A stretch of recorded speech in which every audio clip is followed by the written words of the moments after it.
Good evening traders, and welcome to BCI's evening market update, where we break down the key moves in the US dollar, oil and gold to keep you ahead of the curve.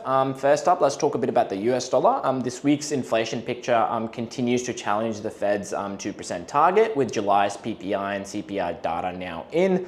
We're expecting core PCE, which is the Fed's preferred gauge of inflation, to rise by 2.9% year on year, with a monthly gain of about 0.3%. Tonight's import price data could slightly nudge that, but not by much. While some previous core PCE readings have been revised up, this report may show tiny downward revisions for May and June, changes that won't really alter the broader trend.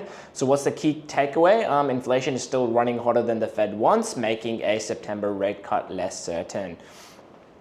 In the oil markets, OPEC seems to be set to fully lift its 2.2 million barrel per day production cuts by September, aiming to capture market share as seasonal demand stays strong and non-OPEC supply lags. That could mean oversupply risks by 2026. Geopolitical tensions, especially with US sanctions on Iran and Russia, continue to keep a risk premium in prices. But for now, supply shifts remain the dominant factor.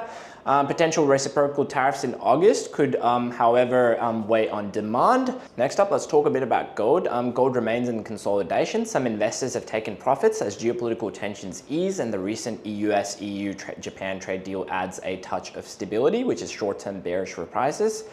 Still, the long-term outlook is bullish. I expect the Fed to cut rates in September, but only modestly, perhaps around 25 basis points, as a soft housing market pressures inflation lower. The easing cycle, along with the US growing fiscal deficit and a weaker dollar, could keep gold supported above $3,300 per ounce.